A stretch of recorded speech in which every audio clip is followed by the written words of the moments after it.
Hi everyone. So today we'll be talking about high quality profile building opportunities and how to identify them. So the focus is more going to be on what quality means for profile building.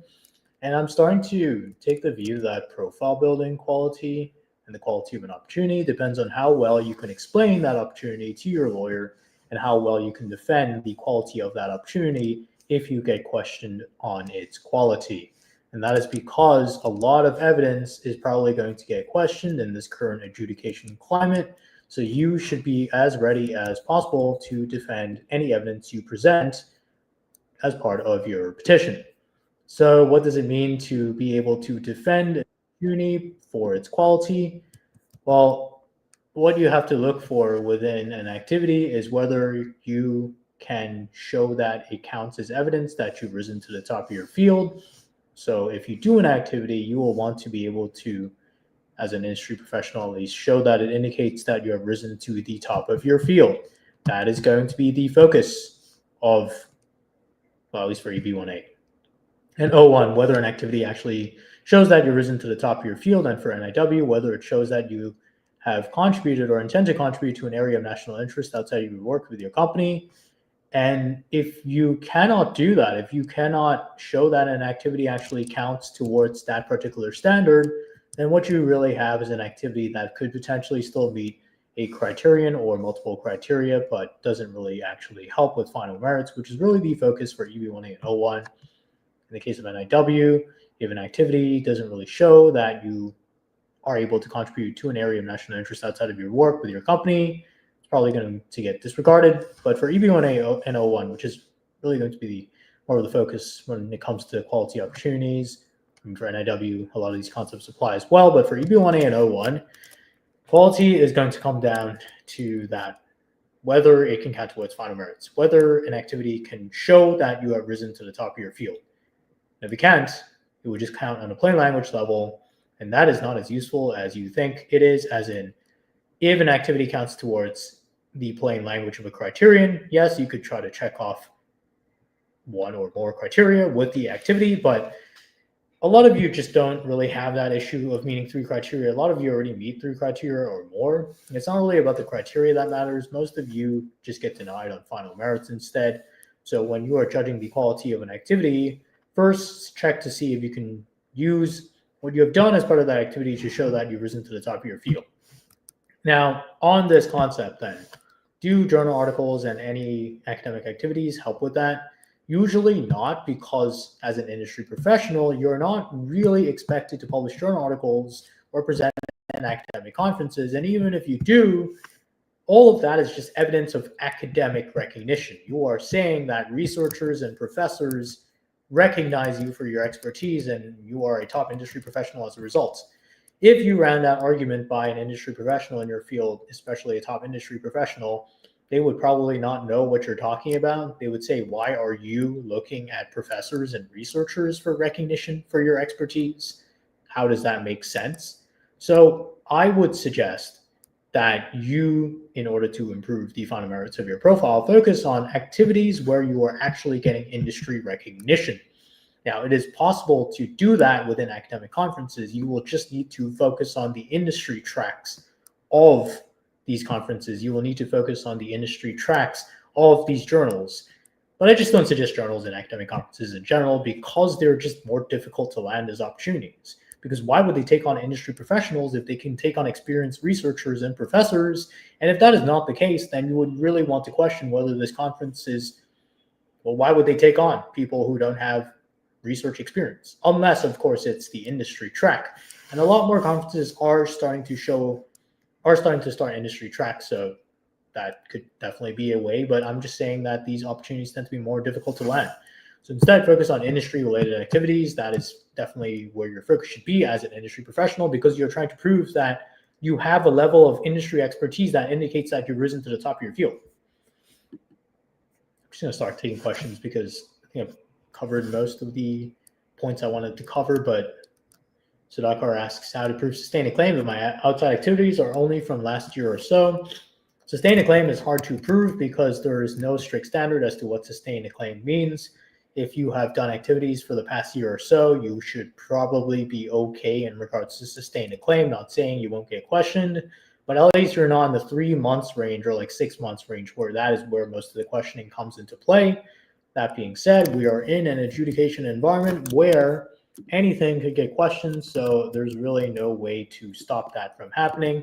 So all you can really do is accept the questions, accept that you will get questioned, and just be prepared to defend your claims. And feel free to start asking questions, everyone. Another thing about quality is you can also show quality by getting people to, you can also show quality by showing who else participated in the activity, or who invited you, or who selected you for the activity. Exclusivity and difficulty and selectivity selectiveness can also help with proving that an activity is prestigious. Prestige can also come from things like media coverage, although that is more rare. Usually, you can prove prestige by showing that other very top industry professionals in your field were involved as well in some way in organizing, in hosting, in participating. You will want to show all of that in your documentation, and you will also want to be able to explain how these people are actually top professionals in your field in very simple terms too. Don't overcomplicate things. Don't try to explain things without providing proper context, providing proper background knowledge. Thing you have to also realize is that a lot, pretty much the people who will be reviewing your profile, your cases, they will not have worked in your field. So don't expect them to automatically know what a top professional is or looks like in your field. You will have to be able to explain your evidence in a way that is understandable to other top professionals, to people who have never worked in your field. So that is something else to focus on, especially when you're trying to prove quality. And you also want to explain things in a way that can be understood by your lawyer, who probably will have also never worked in your field. There's something else to keep in mind when profiling. But yes, anyone else have questions?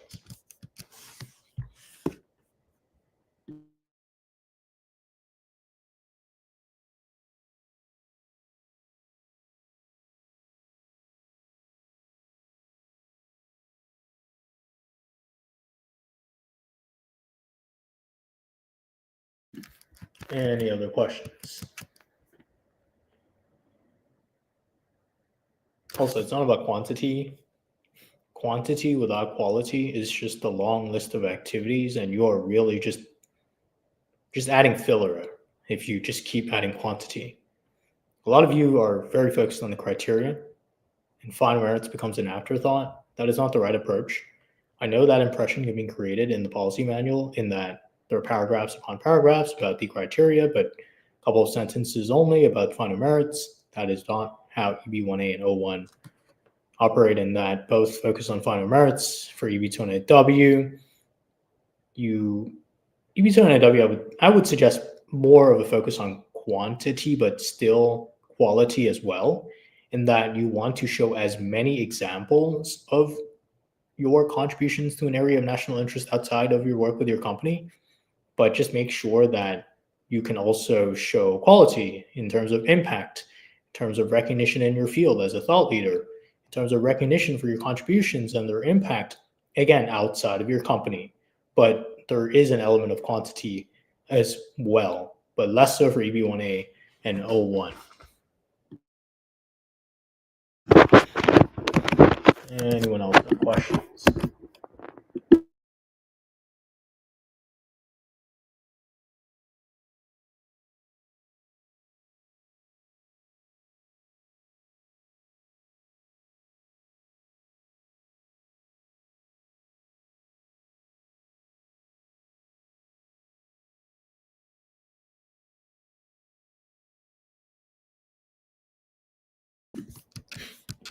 Any questions?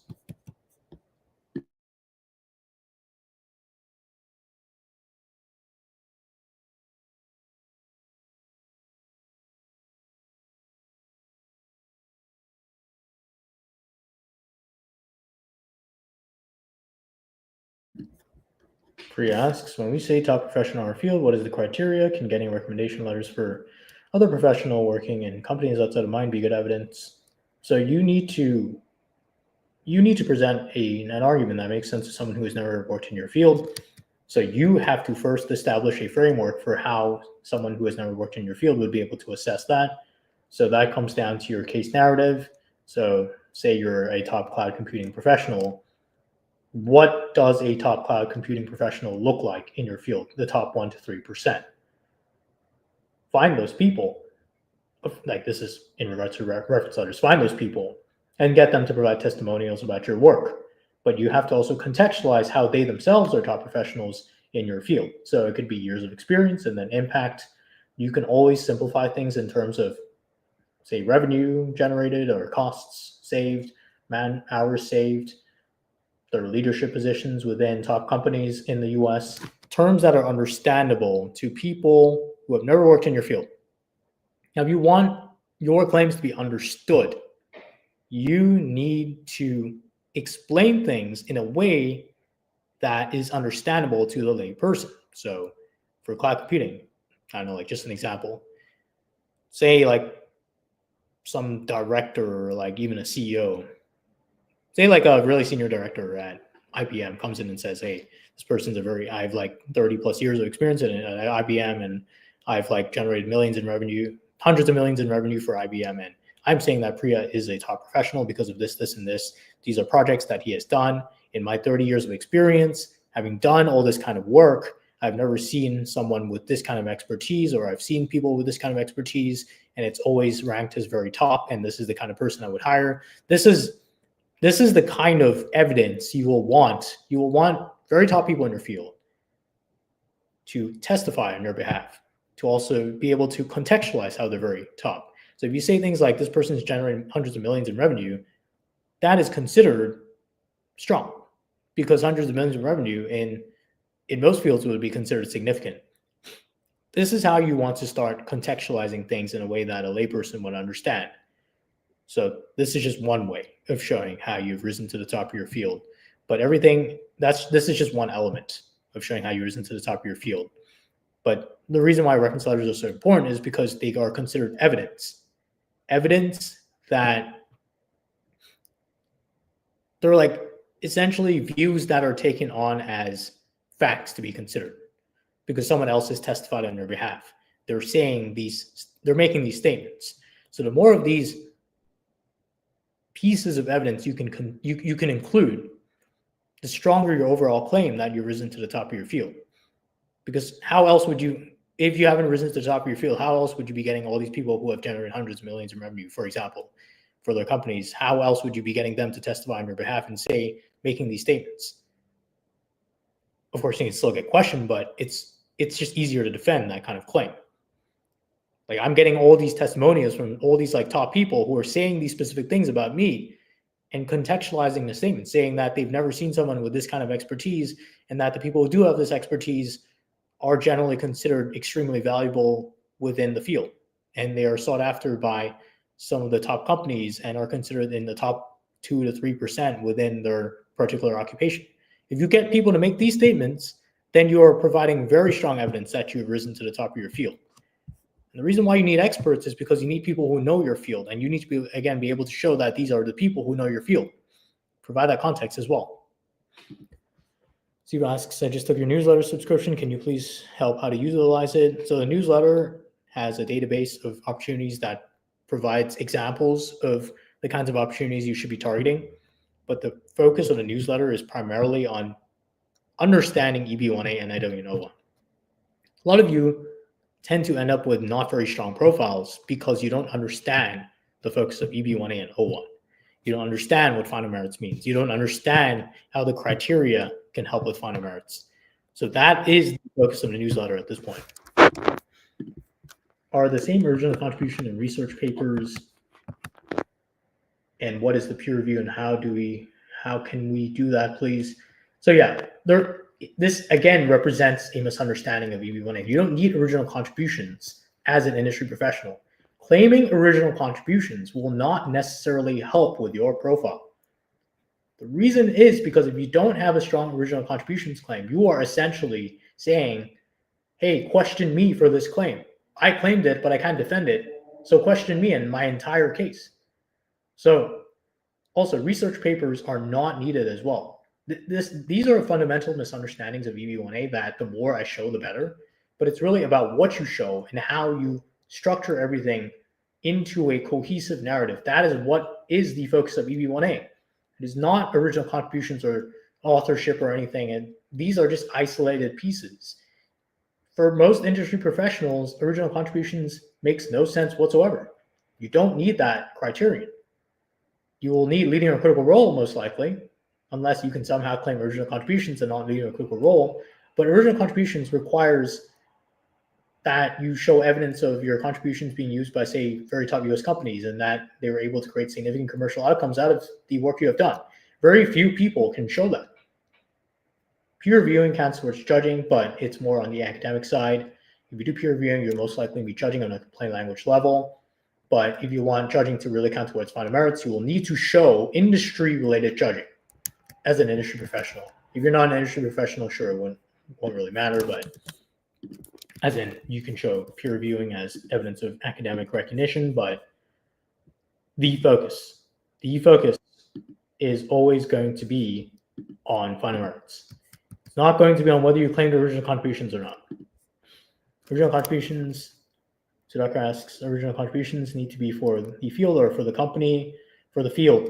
Say I applied a patent and that has been implemented and used by the entire company, but patent is not granted yet. Does this come to original contribution? No. Original contribution is usage in your field by other companies, not your own company. If it's your own company, that's leading a critical role. I'm not saying one is better than the other. Like a lot of you seem to think that you need to show original contributions and that your patents are being used by other companies. No, you don't.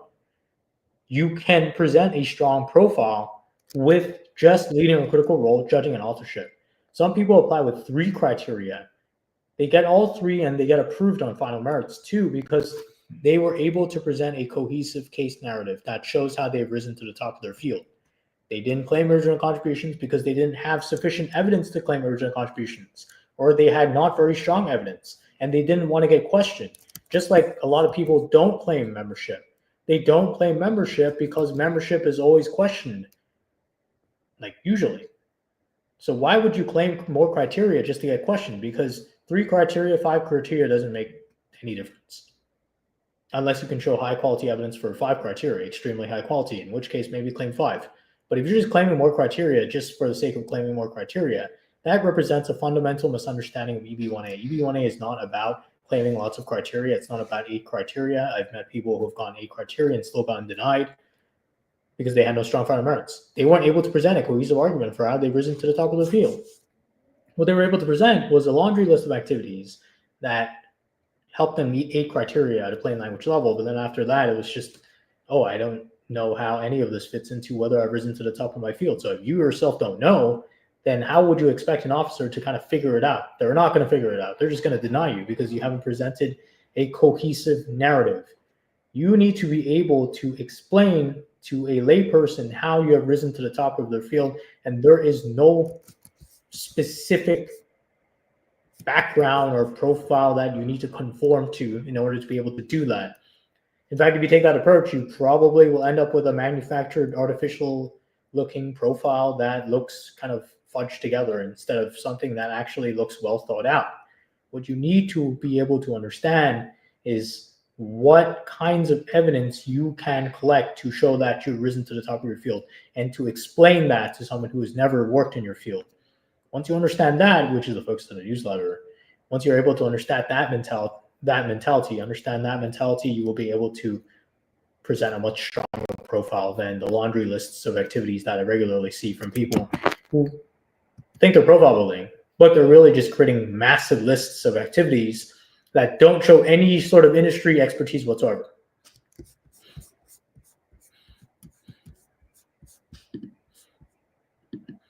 Anyone else have questions?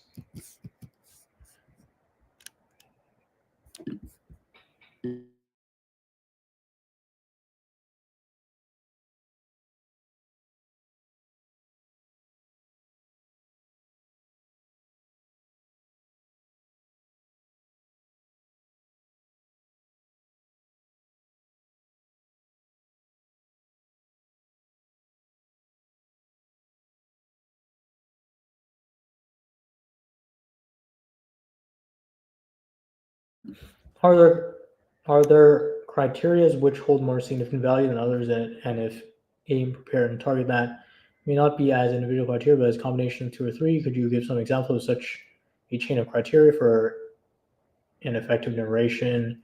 Yes, leading a critical role is going to be the foundation for most of you, possibly original contributions, but most likely leading a critical role is going to be the foundation. That is going to be the most important criterion because that is what's going to form the foundation of your argument. And it's also going to be based on your years of work experience and the types of work you have done. And then usually I see judging and authorship contributing to final merits and also tying into leading a critical role, because if in your leading a critical roles, you have this expertise, now you're getting invited to judge at these like for software engineers, like hackathons and demo days because of your expertise. And then now you're getting to publish in top industry venues as well, industry publications because of your expertise. That all ties together into a cohesive narrative. You're getting external recognition, you're getting internal recognition from your company. That's an effective case narrative. Anyone else have questions?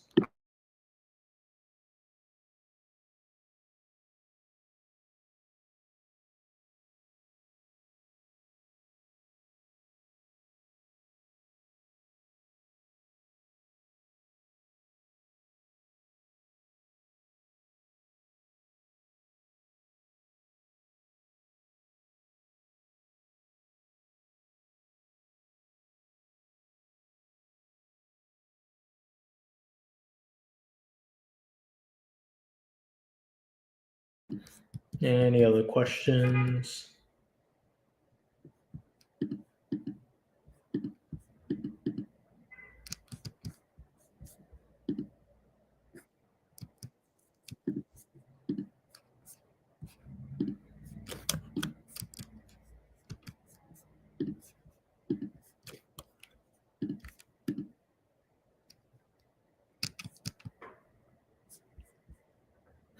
Any other questions?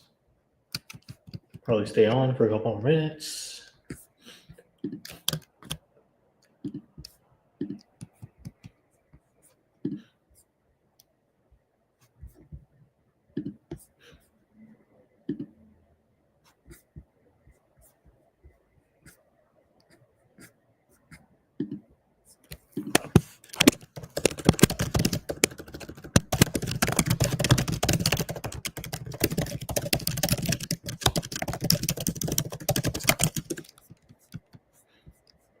All right, if there are other questions, thanks everyone for joining today's live stream.